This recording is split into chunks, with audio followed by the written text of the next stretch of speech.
Hi hello friends, welcome to my channel. ఈరోజు video చాలా ఈజీగా టేస్టీగా చేసుకునే బెండకాయ కోడిగుడ్డు టమాటా పులుసు అండి. ఎప్పుడు ఒకేలా కాకుండా ఇలా ట్రై చేయండి, రుచి అదిరిపోతుంది, ఎక్సలెంట్గా ఉంటుందండి. విడివిడి అన్నంలో కర్రీ వేసుకుని తింటే ఇంకా సూపర్ టేస్టీగా ఉంటుంది. అయితే మీకు చూపించాను కదండి, బెండకాయలు టమాటాలు ఉల్లిపాయ పచ్చిమిర్చి అన్నీ కూడా వాష్ చేసి ఇలా ముక్కలుగా కట్ చేసి పెట్టుకున్నాను. ఉల్లిపాయలు టమాటాలు చిన్న ముక్కలుగా కట్ చేసానండి. పచ్చిమిర్చి ఘాట్లు పెట్టి కట్ చేశాను. అలాగే చిన్న సైజు నిమ్మకాయ అంత చింతపండు తీసుకుని వాష్ చేసి నానబెట్టానండి. కోడిగుడ్లు కూడా ఉడికించేసాను. పెంకు తీసుకోవాలి. కోడిగుడ్డు బెండకాయ పులుసు కోసం కావాల్సినవన్నీ కూడా ముందుగానే తయారు చేసి పెట్టుకున్నానండి. ఇప్పుడు తయారీ విధానం చూద్దాము. ముందుగా మనం కోడిగుడ్లు ఫ్రై చేసుకోవాలండి. అందుకోసం ప్యాన్ పెట్టి ఆయిల్ వేసాను. పక్కనైతే అన్నం కూడా వండేస్తున్నానండి, ఉడుకుతుంది. అలాగే గుడ్లు ఫ్రై చేసినప్పుడు ప్యాన్కి అంటుకుపోకుండా ఉండాలంటే అందులో చిటికెడు పసుపు వేయండి ఫ్రెండ్స్. ప్యాన్కి అంటుకోకుండా గుడ్లు బాగా ఫ్రై అవుతాయి. ఈ చిన్న టిప్ పాటించండి. ఎప్పుడు ఎగ్స్ ఫ్రై చేసినా ప్యాన్కి అంటుకోకుండా ఫ్రై అవుతాయి. చూడండి ఫ్రెండ్స్, ఎగ్స్ అయితే ఇలా కలర్ వచ్చే వరకు అన్ని సైడ్స్కి తిప్పుకుంటూ ఫ్రై చేసుకోవాలండి. నేను ఫ్రై అయిపోయాక చూపిస్తాను. ఒకసారి కలర్ వచ్చాక రెండో సైడ్ తిప్పి ఫ్రై చేసాను. అన్నీ కూడా అన్ని సైడ్స్ ఫ్రై అయిపోయినాయండి. ఇప్పుడు ఇందులోకి మనం కట్ చేసి పెట్టుకున్న ఉల్లిపాయ ముక్కలు పచ్చిమిర్చి వేసుకోవాలి. ఎగ్స్ అయితే ఫ్రై అయిపోయినాయి కదండి, వీటిని ఒక ప్లేట్లోకి తీసుకుని పక్కన పెట్టుకోవాలి.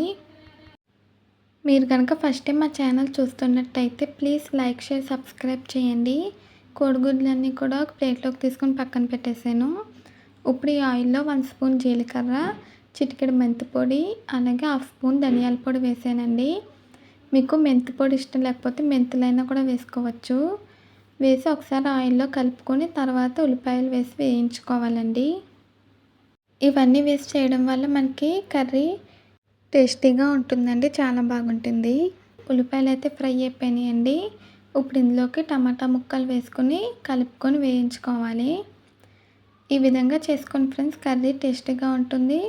అలాగే ఎప్పుడు ఒకేలా కాకుండా కొంచెం వెరైటీగా టేస్ట్గా సూపర్గా ఉంటుంది. టమాటాలు అయితే సాఫ్ట్గా మెత్తగా మగ్గిపోవాలండి.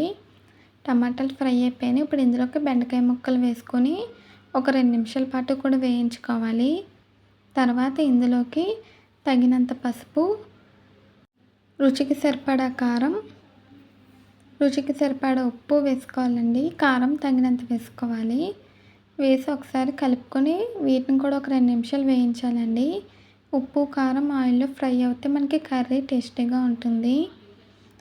ఫ్రై అయిపోయిందండి. ఇప్పుడు ఇందులోకి ముందుగా ఫ్రై చేసిన ఎగ్స్ అయితే వేసేసాను. చింతపండు పులుసు కోసం చింతపండు నానబెట్టాం కదండి, అది రసం తీస్తున్నాను. ఇప్పుడు చింతపండు రసం వేసుకోవాలండి. ప్యాన్లో పులుసుకి తగినంత వేసుకోవాలి. ఇలా వేసుకున్నాక ఒకసారి కలుపుకోవాలండి. కలుపుకొని మూత పెట్టి ఉడికించుకోవాలి. ఇది 5 నిమిషాలు మీడియం ఫ్లేమ్లో పెట్టాలండి. తర్వాత లో ఫ్లేమ్లో పెట్టి ఉడికించుకోవాలి. నేను కర్రీ ఉడికిపోయాక చూపిస్తానండి మీకు. ఈ కోడిగుడ్డు బెండకాయ టమాటా పులుసు మీరు ఖచ్చితంగా ట్రై చేయండి, టేస్ట్ చాలా బాగుంటుంది. చూడండి ఫ్రెండ్స్, కర్రీ అయితే ఉడికిపోయింది. ఇలా ఆయిల్ సపరేట్ అవ్వాలండి. అలాగే మనకి బెండకాయ ముక్కలు కూడా మెత్తగా ఉడికిపోవాలి. అప్పుడు మనకి పులుసు రెడీ అయిపోయినట్టు. మీకు చూపిస్తున్నాను చూడండి ఫ్రెండ్స్, బెండకాయ ముక్కలు కూడా చాలా పర్ఫెక్ట్గా మెత్తగా ఉడికిపోయాయి. ఆయిల్ కూడా సెపరేట్ అయింది కదండి. ఇప్పుడైతే నేను స్టవ్ ఆఫ్ చేసాను. అంతేనండి, చాలా ఈజీగా టేస్టీగా మనకి కోడిగుడ్డు బెండకాయ టమాటా పులుసు రెడీ అయిపోయింది. ఈ వీడియో కనుక మీకు నచ్చితే ట్రై చేస్తే ఎలా వచ్చిందో కామెంట్స్లో తెలియచేయండి.